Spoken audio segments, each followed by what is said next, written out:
Samantha Chian, your host with Spirit of Nevada. This episode is brought to you by the Richard Harris Law Firm, helping families and injured victims throughout Nevada for over 40 years. Hope you enjoy the show.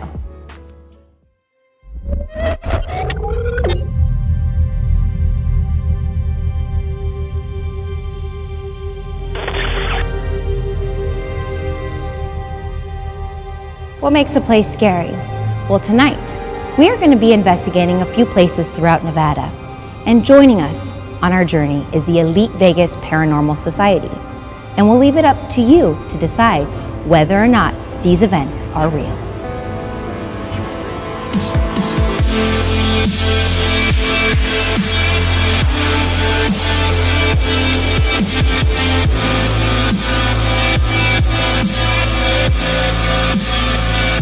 There's an emergence of darkness that takes over the room. The voices of the dead call out through the white noise. This isn't your typical ghost story. This is our story and our encounters with the supernatural.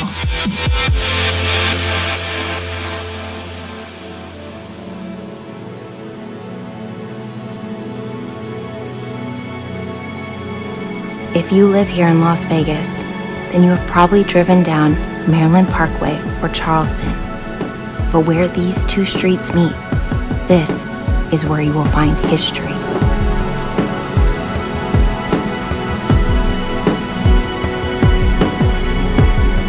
Just like how a map leads you to treasure, only this one has the key to the stars that once walked through these doors.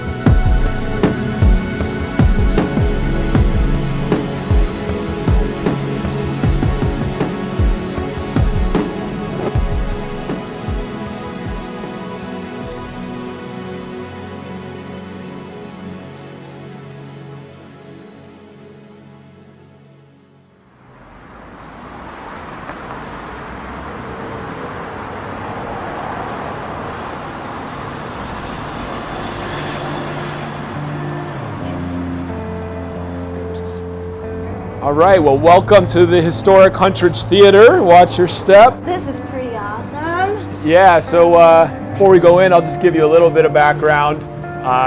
This property was built in 1944, which was like time ago. Ages ago. She just celebrated her 77th birthday last week, actually. Happy birthday, Huntridge Theater. So 1944, it was built. If you think about what was going on in the world, we were in the height of World War II. Crazy times in the country, and kind of a crazy time to be building a giant theater. Yeah, why would you build a theater during that time while the war is going on? Well, like so many things in life, a guy did it to try to impress a girl. The Huntridge Theater was designed by S. Charles Lee, one of the country's well-known theater architects. He designed more than 400 theaters around the world, including the Tower and the Los Angeles theaters in downtown LA. Movies were a great escape for those looking to take their minds away from what was happening in the world. And how many people were in this theater? Like how many seats were here? It could accommodate 1,000. It initially opened as one giant theater, a movie theater. Later on, they put a wall down the middle and turned it into a duplex. And it was the first duplex in Nevada, and it was also the first racially integrated theater in Nevada. It opened up with 2 feature films, Hi Neighbor and the musical comedy Hell's a Poppin'. Hi Neighbor included actor John Archer, actress Jean Parker, and Jeanette Beecher. This was the stage. You know, there's some cool stuff to see back here. The walls of the theater are original, but you know, over its history, a lot of the other sort of stuff was like this. The green room over there was added later. The retail was added later, but this structure itself is original. The roof is new. During sound check, the roof collapsed, and thank God it was during sound check and not a few hours later when there were 1,000 people in here. We could have had major deaths. So do they still perform outside? In true punk rock fashion, they played the show in the parking lot. Nice. And sadly, the theater did have to shut down for a period of time. So the state of Nevada Historic Preservation Organization actually funded the construction of a new roof So that's in really good shape, which is great. I know it takes time, especially when it's a historic area. That's right, yeah. So we just got her added to the City of Las Vegas Registry of Historic Places. Watch your step, gonna come up here. It was already on the Nevada and the Federal Registry of Historic Places. What is this room?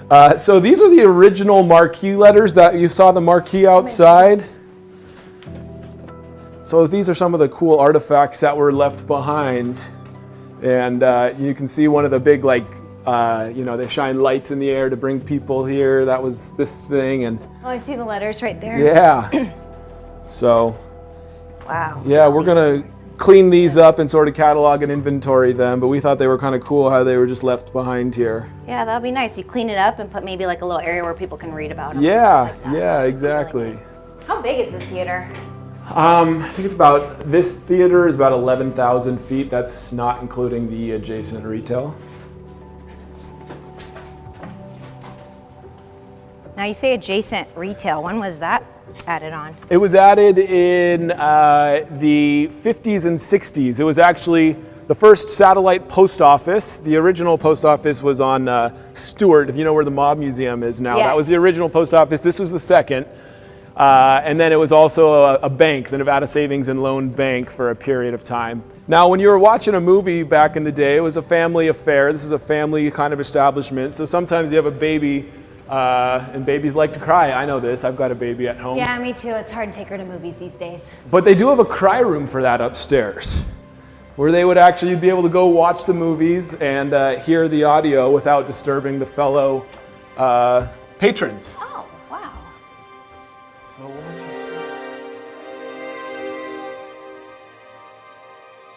Oh, this color. This was the original color here? I guess so, yeah. It's hard to say. Maybe, it's lived a few different lives over the last 77 years. But this was the cry room. Next door to us, most recently, was actually like a music recording studio. You can see they have all sorts of like acoustic ceiling tiles, and the windows are put in diagonally so as to not reflect the sound. Wow, this theater has so many lives, I feel like. Yeah. All the different things that were here. So I have heard from some of the paranormal folks I've spoken to that this area was particularly active. Now, we are going to be doing a ghost hunt. What led to kind of like the cues of maybe there being paranormal activity here? You know, we've talked to some of the people who operated the theater back in the day, and I've heard stories. We had another sort of paranormal investigation. In fact, they found that this room in particular was particularly active. Really? Yeah, so I'm no expert in that world, but we'll have to wait and see. And We'll have to let you know Yeah. after our ghost hunt. Yeah, please what do. happens here.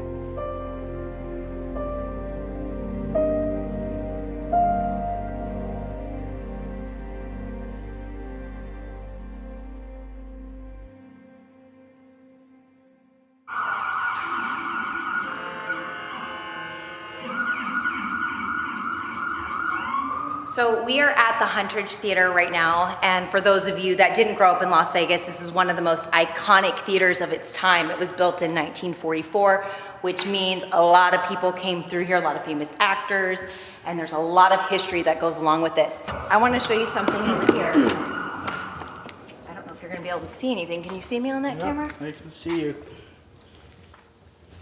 No, I can't see anything. No, you can't see anything So anymore. let's show everyone at home what. So right now, scooch back. Too bad. Can you see me over here? So you can see Samantha right here, perfectly with the night vision. But if we turn it off, yep, that's how dark.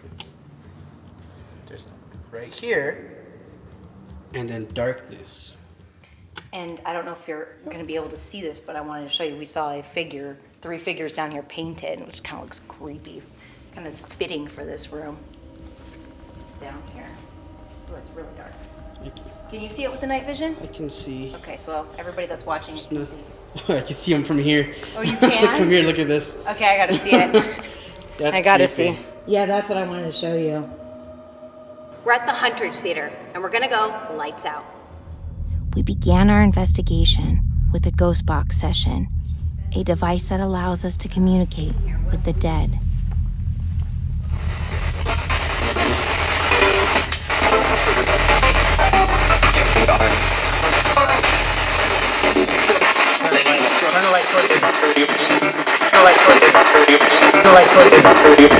David Purdy, our own videographer, has a history with some spirits, and it was evident that night they knew he was in the room. Are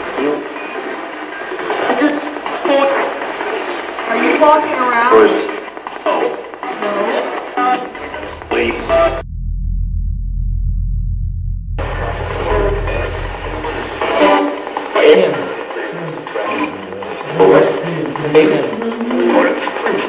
Is there anybody here that's making you feel uncomfortable?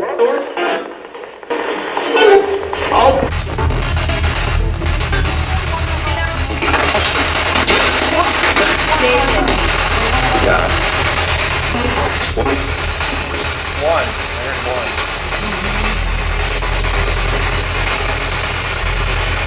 And have you heard a name? Did he tell us his name? It sounds like that, yeah.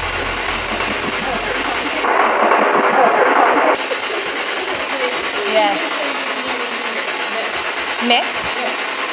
Mick, can you hear us right now? Yeah.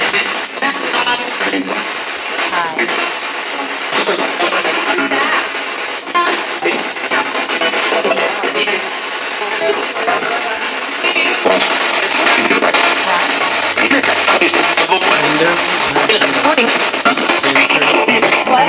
I heard Purdy.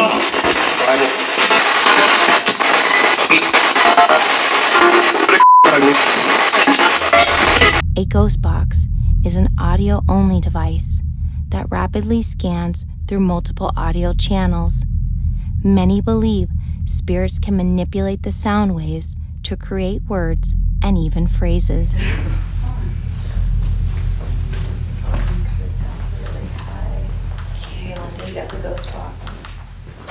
We'd like the ghost box. So you're not going to take this number to 666, are you? Do it. Oh, come on, 666 for us, please. We know how that went over in Jackson House. And Eureka. Well, it's going to 5. There you go. There it goes. Here it goes. Jim? Oh, there it goes. It's going to do it. Oh. There. Perfect for the shot. Thank you for that. You like how it's just staying there now? Yeah, it's just staying there. Why is it just staying there? See? Come back over there and It was 66.0 when we came up here. Okay. We used several devices to communicate with the other side throughout the night. Some of them detect EMF, which is abbreviated for electromagnetic field. This plays a critical part during an investigation.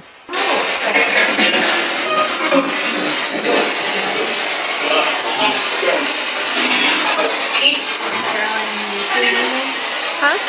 You seen anything? No, I'm not saying anything. I heard Purdy. We're here. Can you tell me your name?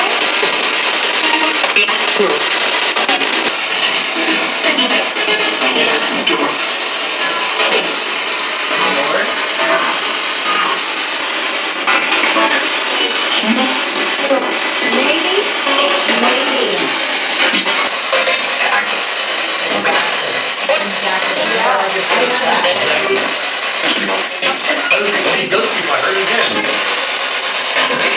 Did you guys hear that? Second time I heard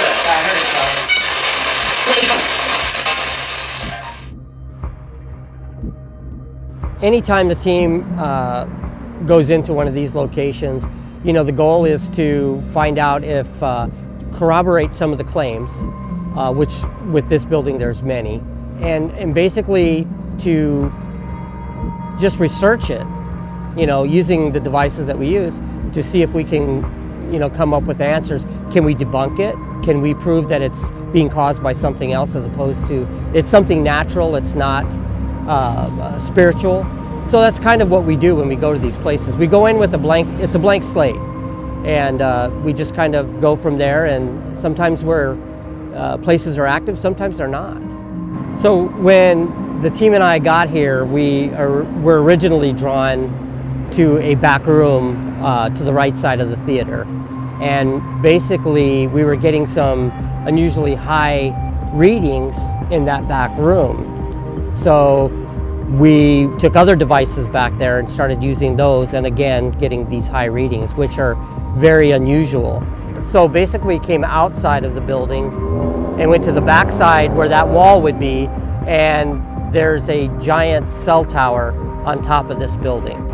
We basically had to get rid of or stop using certain electric devices that detect EMF.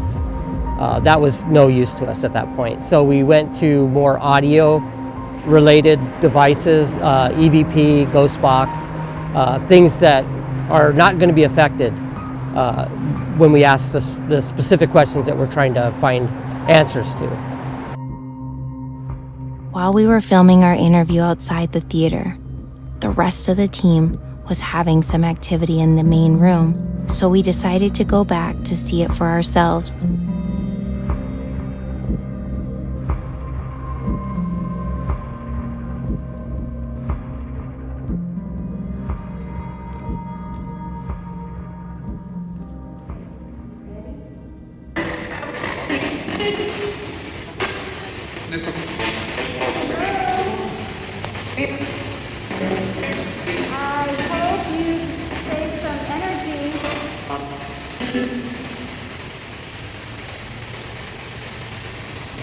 Again, I offer my energy up freely to you guys. You guys can take and drain all of my energy. We just want to re-communicate again with you. We brought some more people down. We're kind of having a party, so get your friends. Let's go.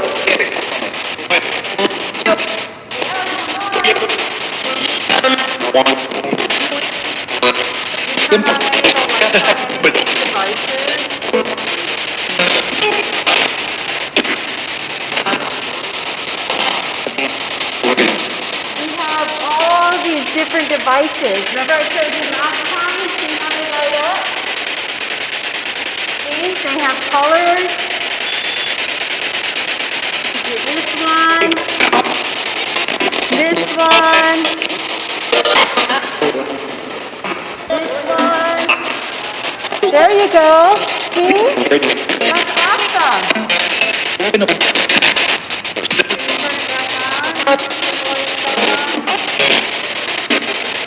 I missed it. I'd love to see it. Can you guys do it again?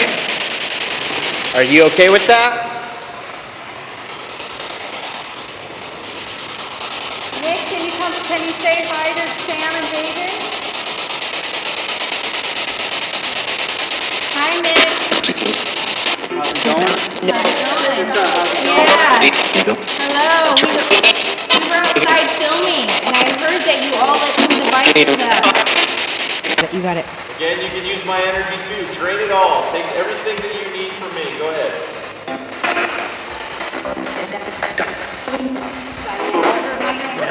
Bye.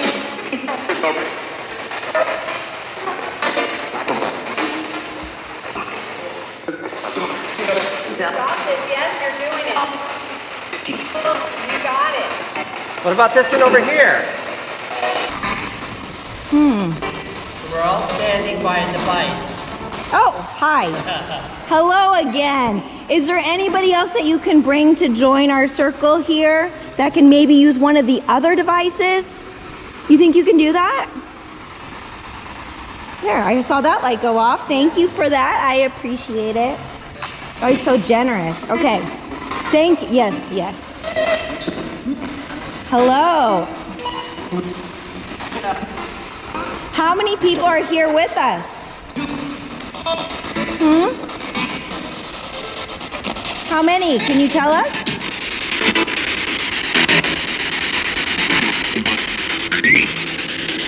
I hear a whistle.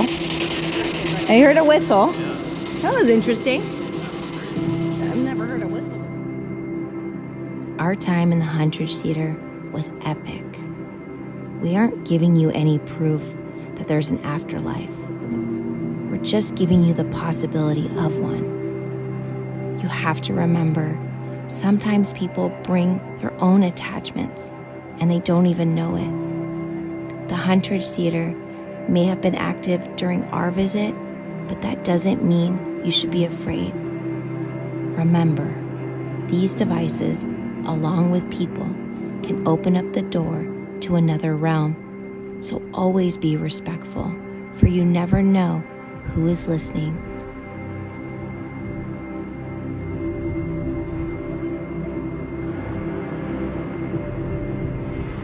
Being able to ghost hunt at a place like this was truly remarkable because this location played such a historical role in Las Vegas. It was a true honor to be here with the EVPS team, and I hope you all enjoyed this Halloween special. I'm Samantha Chion, but you can call me Sam with Spirit of Nevada, brought to you by the Richard Harris Law Firm.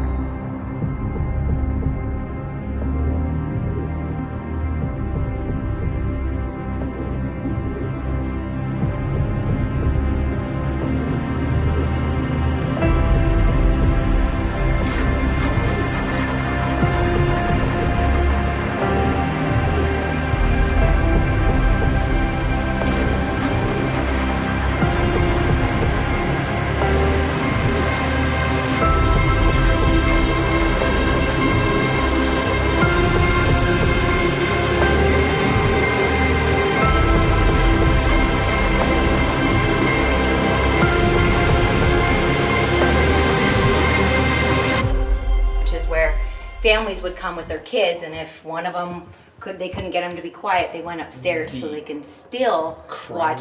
Yep, the cry room, so they can still watch the movie that was playing. A designated. And area. hold on, look at. So we were right over here. So this is the entrance. That's the front entrance. Front entrance.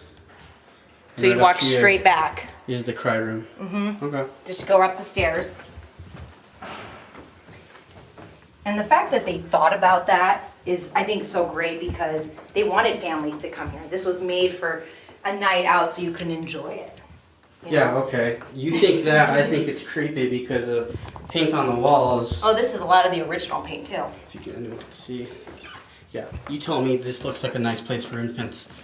Like I would come, you know what, if it was no, 1944, nope. I would hang out here, okay? Yeah, look at that, Jim.